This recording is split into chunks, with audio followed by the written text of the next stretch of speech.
El mayor obstáculo que veo yo en las escuelas de fútbol que tienen los niños para desarrollarse son los padres, en la familia. Lamentablemente. Claro.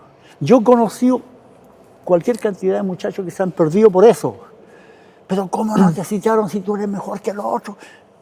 Y tú tienes que jugar a ese, no puedes jugar. Así le dicen los papás. Y el chico, una vez vi a un niño que le dijo al papá, por favor, déjate de molestarme. Le pegó un grito así. Déjame jugar tranquilo al papá.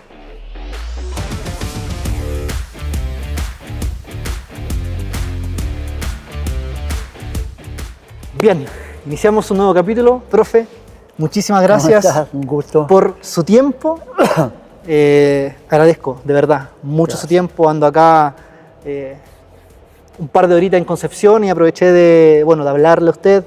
Usted fue mi profe en la universidad, así que abusé ahí de su confianza, así que le agradezco. Básicamente estuvimos corriendo por Talcahuano para poder tener este espacio y compartirlo con quienes vean este video. Hoy estoy con el gran Huguito, con mucho cariño, Perita Vidal, conocido acá en la zona, ex arquero profesional, trabajó en un montón de clubes, ya nos va a contar un poco, parte importante de la historia, sobre todo de la historia de Talcahuano, de Naval. Estamos acá con un histórico, la gente de Naval lo va a reconocer, y estamos con un histórico en un lugar histórico, en la Tortuga de Talcahuano. Agradecer a la Corporación de Deportes de Talcahuano también por permitirnos grabar acá y tener este spot de un recinto importante, histórico, al igual que histórico como es el invitado de hoy. Profe, muchas gracias. No, Carlos, para mí realmente es un agrado reencontrarme contigo. Hace muchos años que no te veía.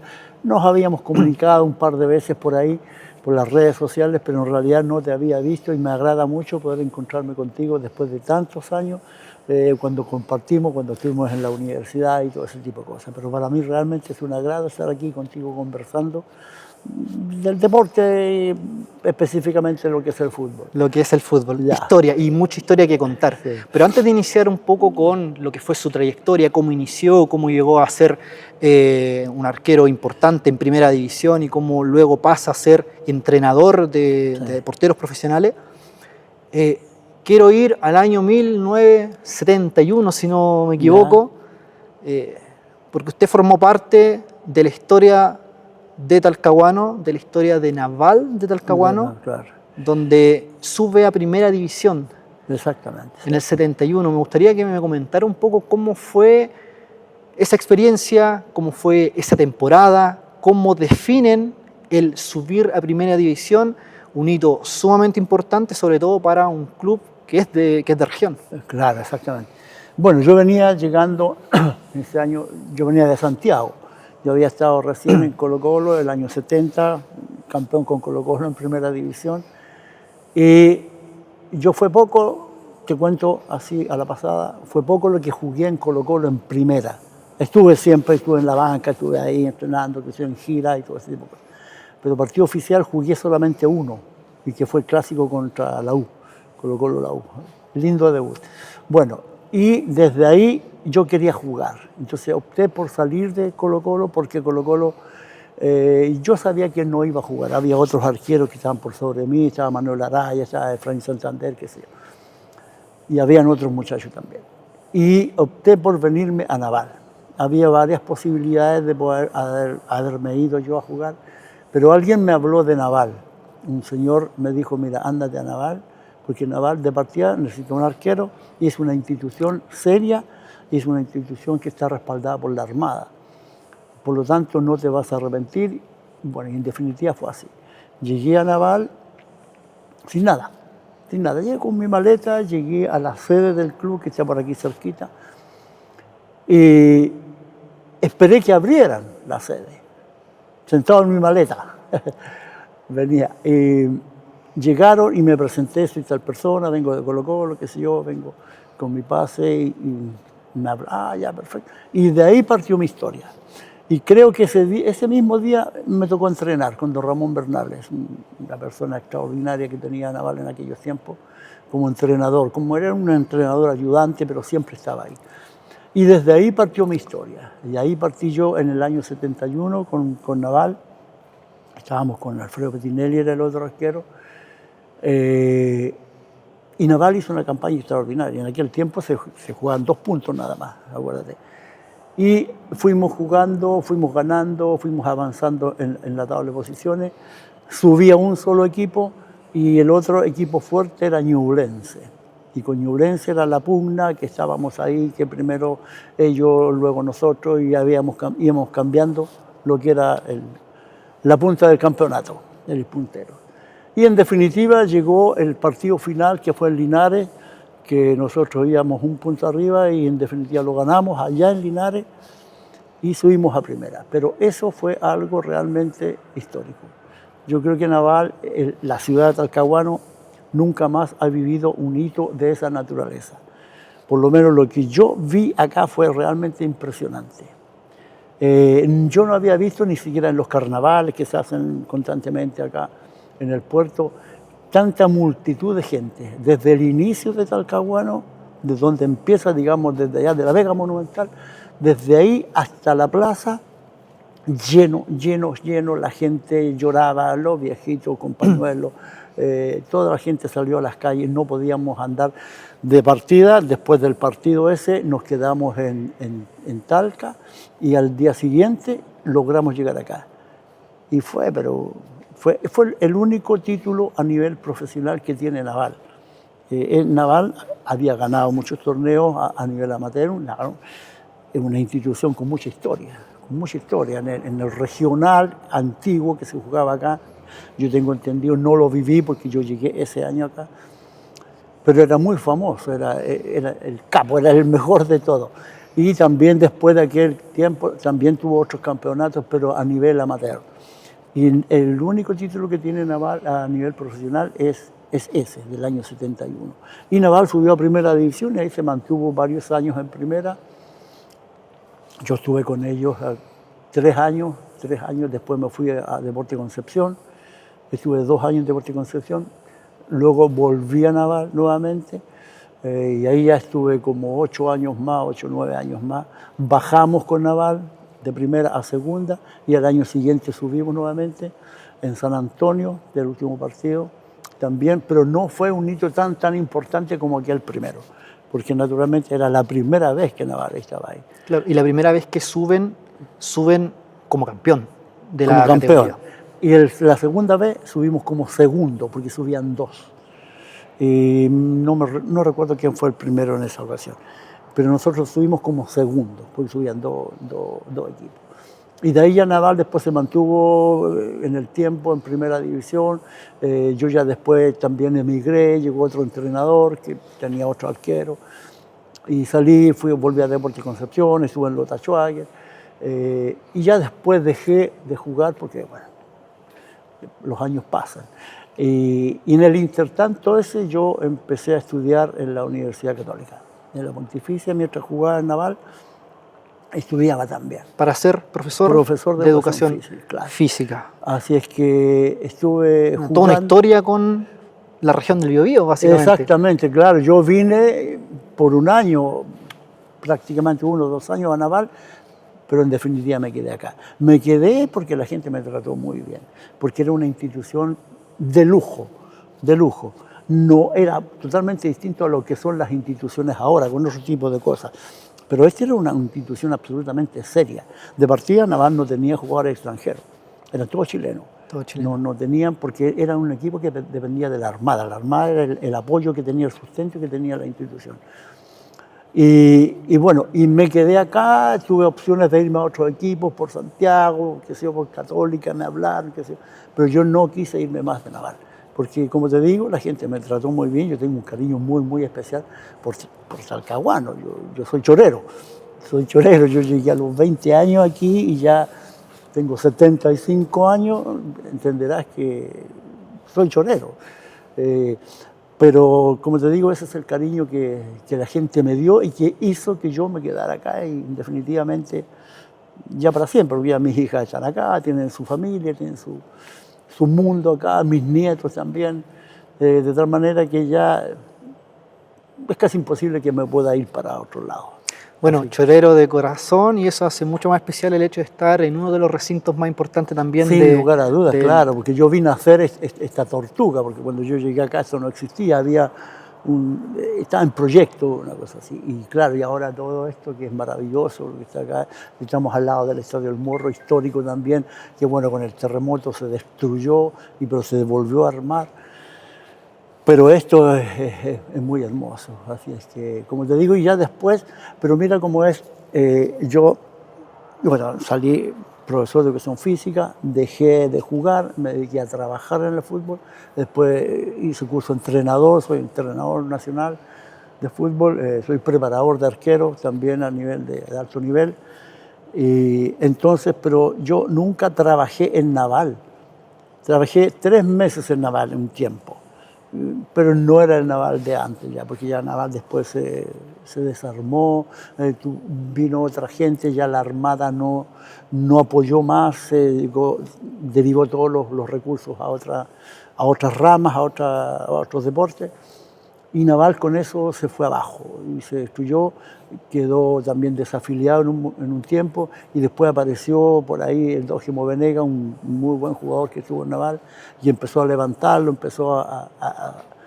a competir nuevamente, lo aceptaron en la ANFA como tipo amateur, y ahora está Naval ahí con otro presidente, con el Luchito González, también un gran amigo, y están batallando para lograr ser, ojalá, algún día lo que realmente fue Naval. No es fácil porque ahora las cosas han cambiado mucho. Entonces hay una serie de reglamentos que de repente no te permiten ir fluidamente a donde tú quieres a lograr ese objetivo. Pero están ahí, están batallando, están luchando por pasar de categoría y algún día llegar a primera. Profe, sin duda el hecho de haber sido futbolista profesional, iniciar en Colo-Colo, pasar a los clubes más importantes de la región del Biobío, claro. Obviamente le da un auge, una experiencia como jugador, pero también le permitió tener probablemente otra visión que luego, de la mano con los estudios, tanto de educación física como luego entrenador, finalmente lo llevó a ser entrenador. Yo lo conocí, antes de que me hiciera clase, lo conocí cuando estaba en Huachipato. En aquel entonces Huachipato, al igual como en los últimos tiempos, estuvo representando a Chile en Copa Libertadores. Y lo recuerdo porque existía un portero de grandes características, que aún juega evidentemente, que ojalá le llegue este video. El gran Neri Veloso estaba en su auge, formó parte de la formación de Neri Veloso. Me gustaría que me contara un poco cómo se vivió eso, porque después vamos a ir viendo cómo se vive actualmente el tema de la formación. ¿Cómo vivió ese proceso con Neri? Porque estuvo en su pique. Claro, exactamente. Bueno, yo en realidad, después que dejé de jugar, empecé a trabajar en el fútbol. Empecé a trabajar en Lota Schwager. Después de Lota Schwager me vine a trabajar a Huachipato, pero como partí en la escuela de fútbol de Huachipato, en la escuela de fútbol, y de ahí empecé a avanzar y empecé a trabajar en cadete como entrenador. Y en eso estaba Neri Veloso, que tenía Neri como 16 años, una cosa así, cuando yo lo tomé, empecé a trabajar con él y con otros arqueros más que estaban ahí, René Díaz y una serie de arqueros que pasaron que ni te cuento. Pero particularmente Neri, ¿por qué se destaca? Porque fue prácticamente él el que ganó el campeonato del año 2012, ¿cierto? Y claro, Neri un arquerazo, un chico con unas condiciones maravillosas, unas reacciones felinas que él tenía, y era un tipo muy profesional y entrenaba y vamos, profe, y dele más, Neri, descansa un poco. No, y siempre estaba así, siempre pidiéndome más y más. Pero y en ese campeonato fue maravilloso para él, y tenía en la banca al Tigre Muñoz. Otro histórico. Otro histórico, un arquerazo, tipo maravilloso el Tigre. Que también tuve la suerte de trabajar con él, y con Caputo y qué sé yo, otros arqueros más. Y ese año en particular fue el campeonato, también fue diferente, fue por liguilla. Y después los que clasificaban, los 8 primeros, se iban eliminando, y llegó el momento en que había que definir con Unión Española. Jugamos en Santiago, perdimos 3-1. Teníamos que acá obviamente remontar y partimos perdiendo 1-0 acá en Higuera. El estadio estaba lleno. Y Neri empezó a atajar, qué sé yo, y el equipo empezó a subir, y por ahí de repente el Chucky González se manda un golazo de tiro libre, después hace otro. Nos faltaba uno para ir a penales, y ya Manuel Villalobos en el segundo tiempo hace el 3-1, penales. Y ahí Neri, bueno, la estrategia que se utiliza, en este caso bien conversado, y Neri concentrado, los 2 primeros penales no los atajó y fue para el otro lado. Bueno, fue algo, yo creo que ese es el partido más espectacular que ha habido, el campeonato más maravilloso que ha ganado un equipo. Porque ahí después ellos perdieron y el Neri empezó a atajar penales y atajó los penales, olvídate. En definitiva se ganó ese campeonato, que fue una situación pero maravillosa. Y básicamente con Jorge Pellicer el entrenador, Marcelo Rosenblatt el preparador físico, y yo estaba con ellos como el preparador de arquero. Así es que fue una experiencia extraordinaria, maravillosa. Yo había sido campeón antes como jugador en Colo-Colo, y después me tocó con Deportes Concepción también, que estuve con ellos y subimos a primera, que Deportes Concepción estuvo en segunda y ganamos el último partido, le ganamos a Deportes Laja, acá, con gol de Charles Reyes. Pero esto fue fantástico ya, pero como técnico, ya no como jugador. Bueno, campeonato que finalmente lleva a Neri Veloso a ser convocado también a la selección chilena, claro, que claro, tuvo la suerte o no, depende cómo se vea, de encontrarse también con la generación, con Claudio Bravo y con toda esta generación dorada también. Claro, eso también es importante, fíjate, porque, a ver, yo te hablo en lo personal. En mi época había muy buenos arqueros. Estaba el Polo Vallejo, estaba el Pato Toledo, estaba el Roberto Rojas, estaba en una serie de arqueros, el Mario Fern, imagínate, mi amigo, que en paz descanse. Entonces también yo no tuve muchas posibilidades, porque ellos estaban por sobre mí. Yo era un arquero, a lo mejor común y corriente, no lo sé, que jugué 20 años, fútbol profesional, pero había otras competencias. En el caso de Neri también le pasó lo mismo.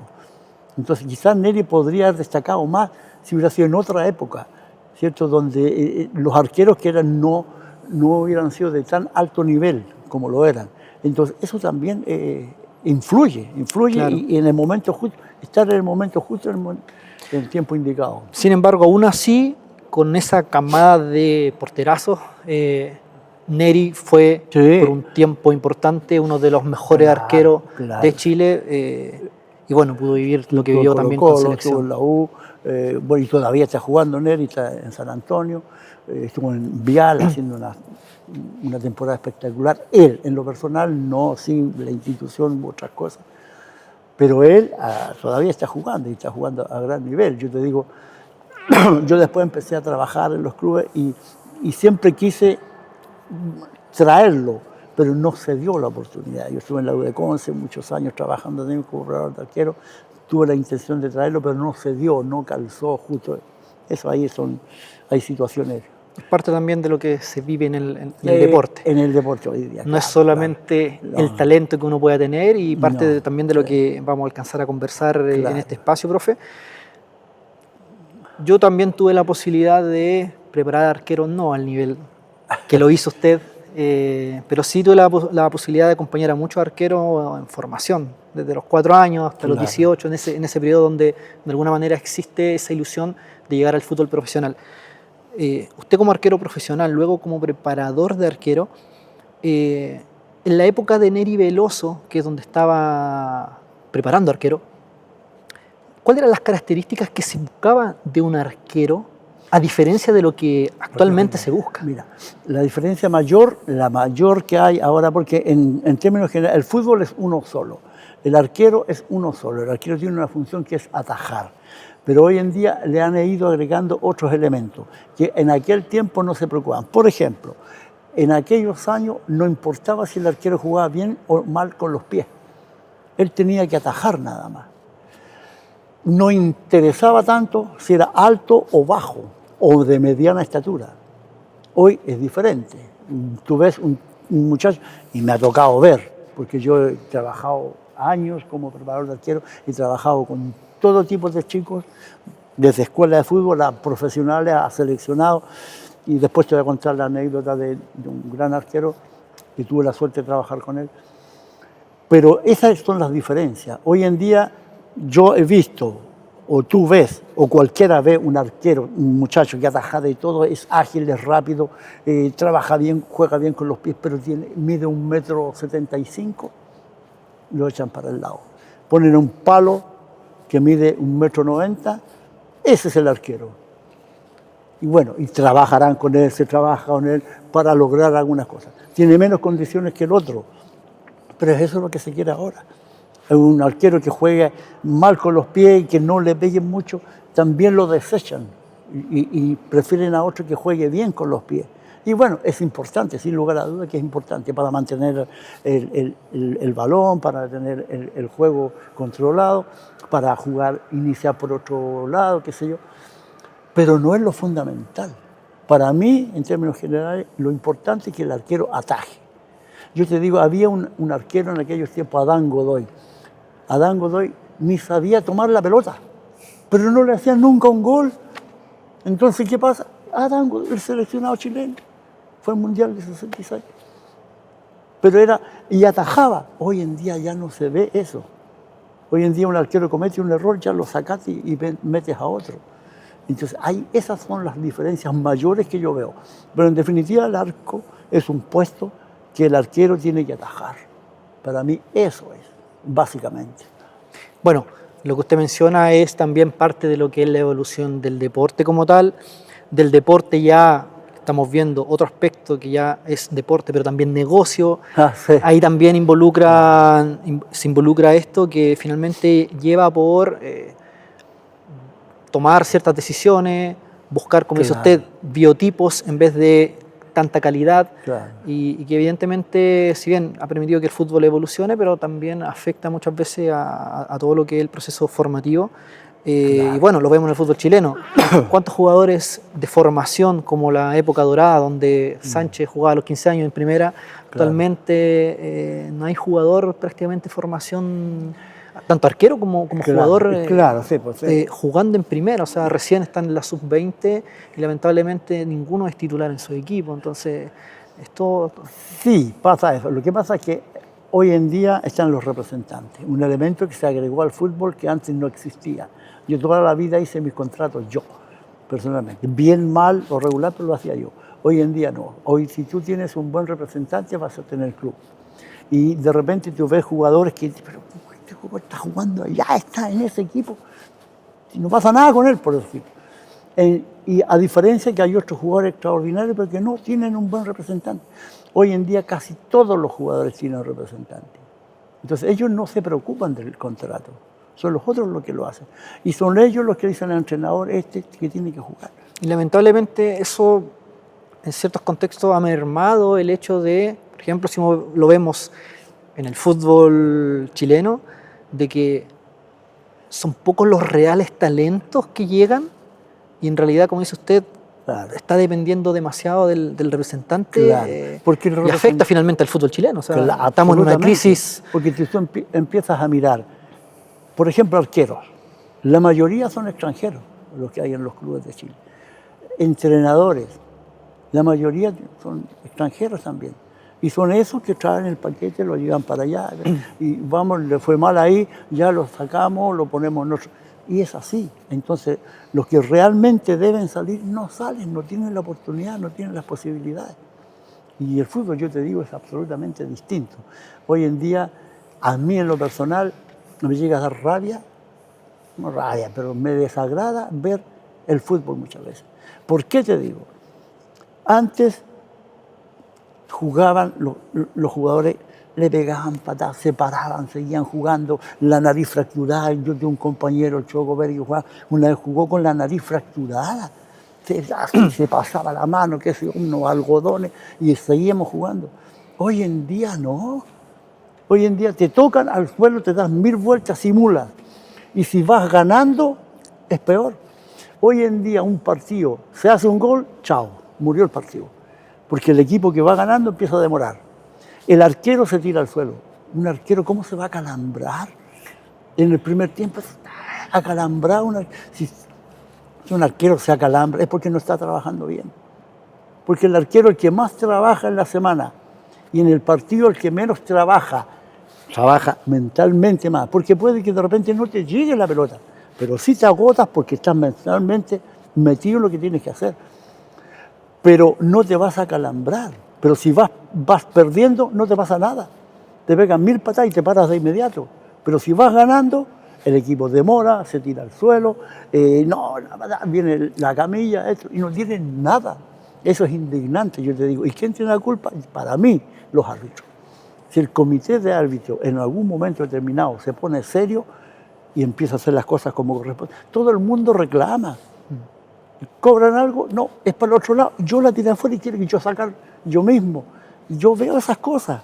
Entonces, bueno, y uno lo ve en otros deportes donde no reclaman, o sea, es impresionante. Mira, la honestidad hoy en día en el fútbol desapareció.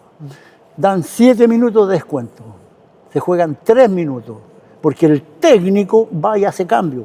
Quedan 32 segundos y hace un cambio. ¿Para qué mete a un muchacho?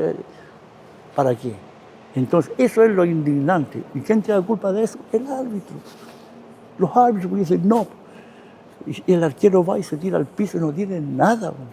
¿Qué le va a pasar a un arquero? Salvo que te peguen una patada, la patada en la cabeza que te han pegado, a los arqueros le pasa eso, me pasó en varias ocasiones. Eso es real. Pero antes no era así. Antes jugaba. Bueno, y la formación también ha cambiado. O sea, el fútbol es un deporte que se conocía, ahora ya no es tanto, pero se conocía por ser de barrio. Sí, claro. El niño se formaba en sus primeros claro. años en el barrio, como dice el gran Gary Medel, había esa chispeza, claro. lo cual actualmente un niño a los 4 años no empieza jugando en la calle, empieza en una escuela de fútbol, que eso es lo que estábamos hablando antes de esto. Claro. Lo que pasa, la creatividad, ¿qué pasa ahí con ellos? Hay varios factores que influyen en eso. Antes tú podías jugar en la calle, jugabas pichangas en la calle. Hoy día no puedes jugar en la calle. Primero está pavimentado. Segundo, pasan vehículos para allá, para acá. Había espacios donde podías jugar. Un espacio físico, ¿cierto? Que los muchachos iban, ponían un par de piedras, los bolsos y hacían una pichanga. Hoy ese espacio ya no está porque están edificando. Entonces no tienen dónde ir a jugar.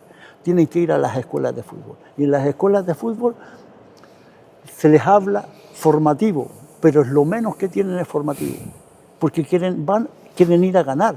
Esta escuela de fútbol va a jugar con esa escuela de fútbol y tenemos que ganar y vamos a ganar. Y los pautean y esto, tú te pones aquí, no los dejan jugar. Yo estaba en escuelas de fútbol y este partido hay que ganarlo, mira, moléstalo, dile esto. Eso no es formación. La honestidad tiene que estar siempre, sobre todo en los niños. No importa que pierda, no importa. Anda a jugar, diviértete. Si van 20 niños, 18 niños a un partido, tienen que jugar todos. Tienen que jugar todos en una escuela de fútbol. Pero hay veces que los entrenadores, a ese que es más malito, pero paga, pero no lo pone en los partidos, o lo pone en 3 minutos.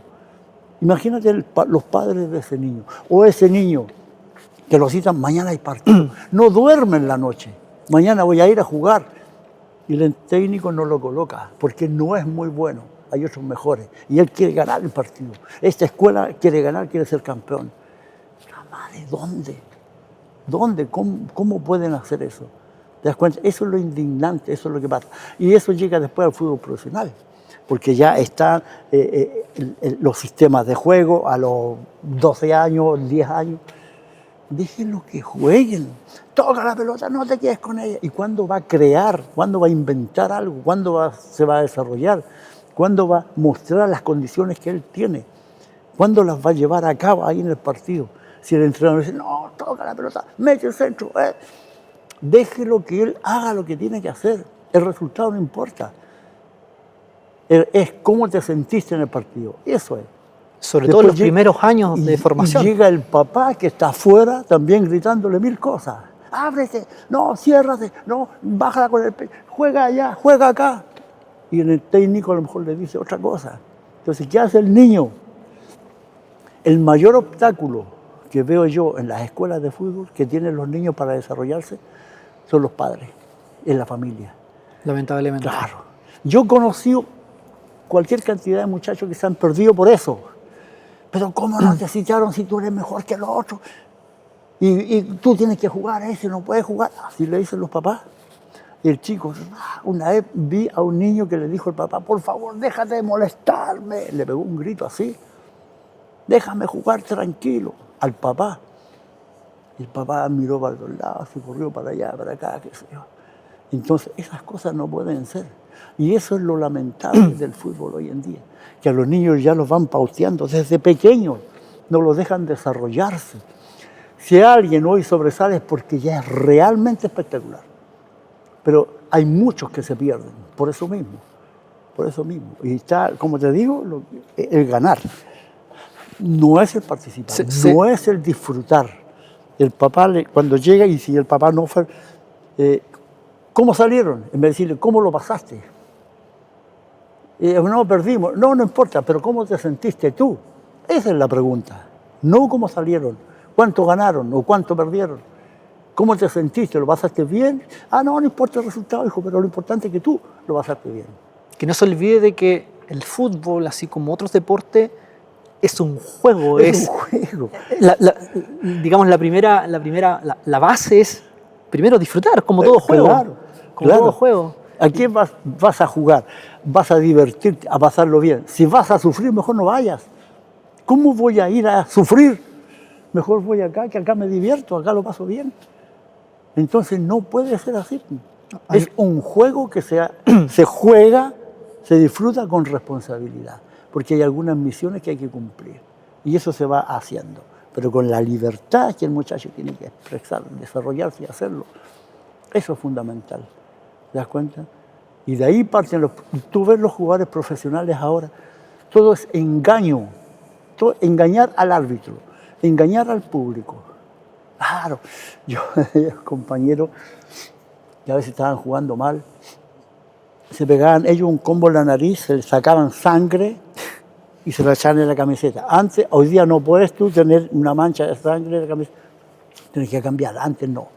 Entonces, se echaba sangre y la gente, oh, mira cómo anda corriendo, está sangrando, y, extraordinario, está jugando, pero para impresionar. Entonces, el fútbol realmente es engaño, claro, tú tienes que engañar al rival para ganarlo.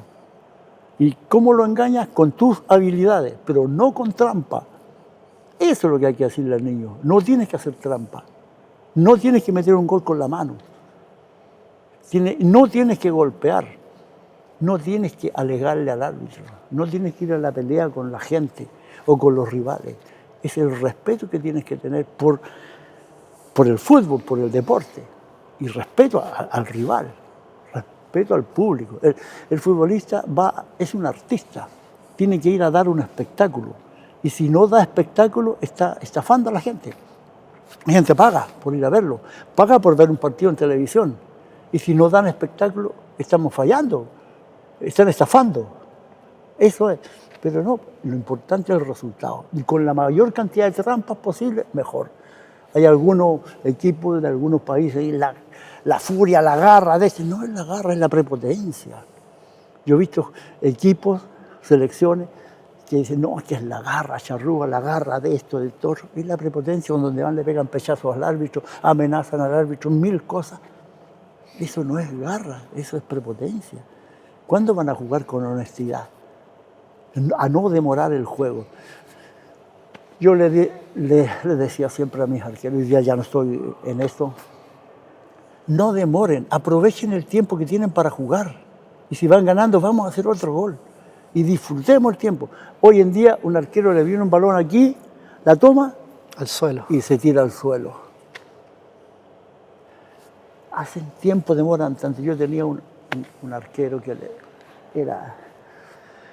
íbamos ganando y se tiraba, que esto, discusión, que le dolía esto, que le dolía lo otro, y yo le decía, no hagas eso, porque te forma una mala fama. Tú ves Lampe, famoso ya porque el equipo, si va ganando, Hoy día ya no lo hace tanto. Pero esas son las cosas que a mí en lo personal me molestan. Y que yo soy profesor. Entonces, como profesor, yo tengo que al niño educarlo. Tengo la misión de hacerlo. No solamente en la cancha o en la sala o en el gimnasio. Donde esté, tengo que actuar como profesor. En la calle, si veo niños que están peleando, no están peleando, no deben pelear. Hijo, juegue bien, no pegue patadas, no reclame. En todos lados. Es como el policía. El policía, aunque no esté de servicio, es policía, tiene que actuar como tal en todos lados. El profesor es lo mismo, pero hoy en día no es así. No es así. Lo importante es ganar. Y ojalá, si es con trampa, que somos pillos, somos viarachos, claro. Y eso no es así. Prefiero perder, pero salir con la cabeza en alto. Y no ganar con la cabeza escondida.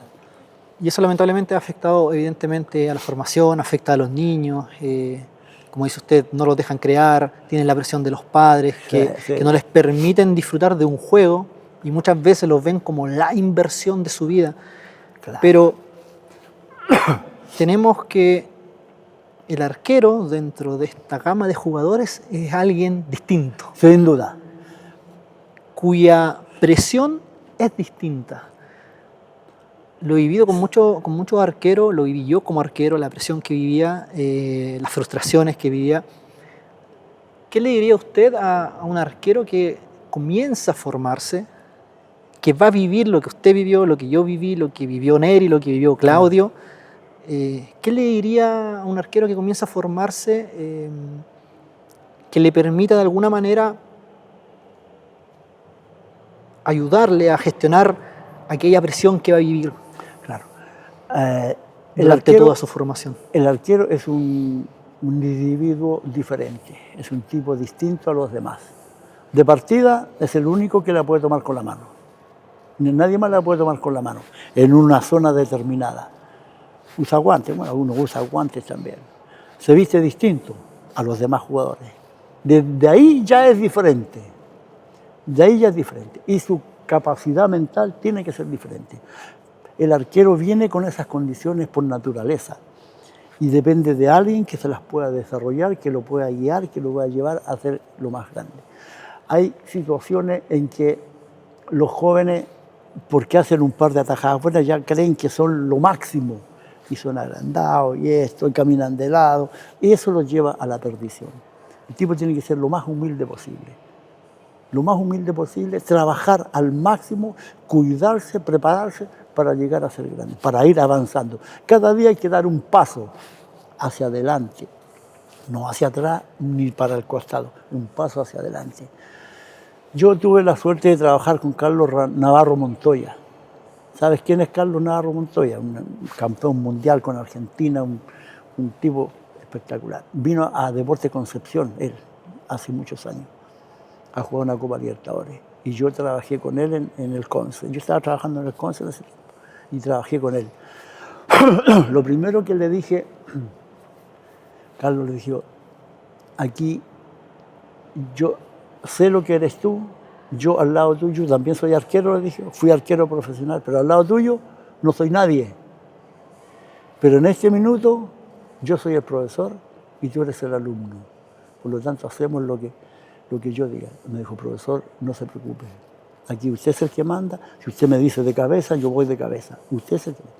Carlos Navarro Montoya, siendo lo que era, y yo un profe, un preparador de arquero que venía iniciándome en esto en realidad. Venía saliendo de ser un arquero profesional, pero lejos, ni cerca de lo que él fue. Pero el tipo era así de humilde. Y trabajábamos, y vamos, ¿quieres algo más, Carlos? Sí, profe, trabajé un poquito centro, vamos allá, mil cosas. Con grandes arqueros yo trabajé. Pero esa es la humildad, por eso es que el arquero tiene que ser diferente. Porque si el arquero se agranda y le hacen un gol, chao, murió. Yo te digo, yo sufrí muchas cosas, pero también fui héroe en otra. Una vez me hicieron 8 goles. Y atajé 2 penales. ¿Qué consejo le daría a un arquero que está en formación, entre los 14 y los 15, donde más se vive la presión, porque están en una edad donde en teoría ya deberían estar casi que entrenando con el primer equipo, claro, y que le meten esa cantidad de goles? ¿Qué consejo le daría? Porque finalmente el ser arquero desde pequeño es bastante cruel, porque de Claro. partida, acá en Chile al menos, lo que se dice es el guatón al arco o el más malo al arco. Exactamente, claro. Y los niños no discriminan, y cuando le meten el gol a un niño, oye, arquero Hay malo, algún- ¿por qué no lo atajaste? Claro, ¿Qué le lo diría retan, usted todo a el mundo esto? lo mira. Claro, ¿qué le diría usted a estos arqueros que están, que probablemente ya no tienen la calle que tenían antes, que están en cadetes, 15, 16 años, y que le tocan partidos donde le meten muchos goles? ¿Qué le diría a esos arqueros para Bueno, que no decaigan? Porque Lo primero finalmente es que decaen. tienen que levantarse. Tienen que creer en ellos. Si no creen en ellos, no tienen nada que hacer. Porque les puede pasar. Hay delanteros que se pierden 7 goles en un partido y en el último minuto hacen un gol y es el mejor del equipo. Y en el arquero es diferente. Ataja todo.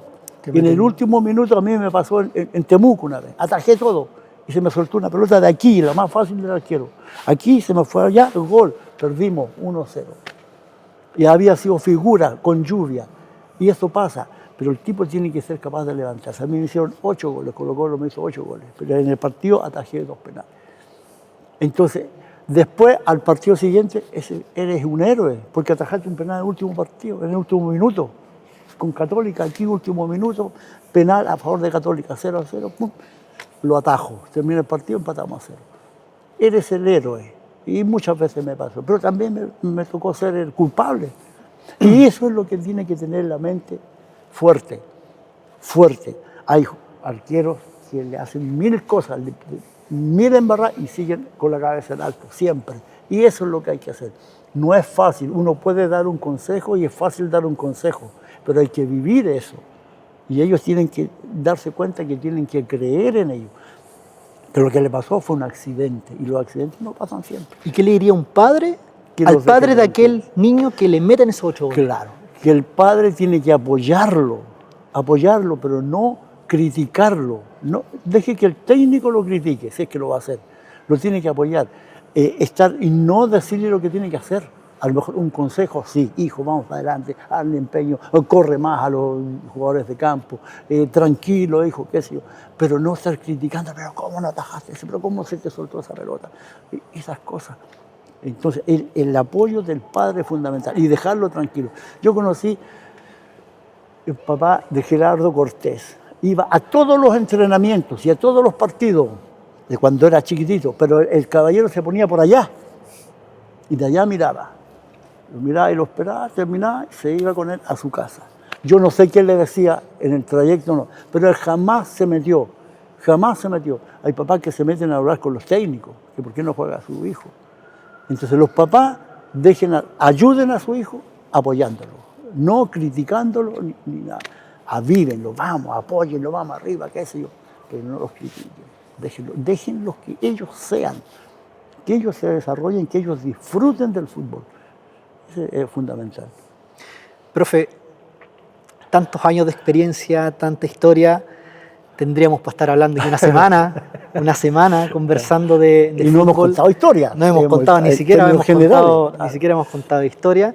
Le agradezco enormemente su tiempo. Corrimos para poder llegar acá a Talcahuano. Yo ando por el rato acá en Concepción, en Talcahuano. Pero realmente le agradezco la posibilidad que me da de poder hablar con usted, de poder hacerle estas consultas a alguien que tiene la experiencia, a alguien que lo ha vivido, porque sin duda, aparte de que me va a servir a mí, muy probablemente le va a servir a aquellas personas que ven esto, que están en el fútbol. Espero también que al pueblo de Naval les haga recordar un poco de lo que ha sido su institución y lo importante, que es Naval, y también lo importante que fue usted y que sigue siendo parte de la historia de aquellos clubes donde formó. Mira, Carlitos, para mí realmente ha sido un agrado y yo te felicito por lo que estás haciendo. Y no solamente conmigo en este caso, que yo te conozco, fuiste mi alumno, tuve la suerte de ser tu profesor.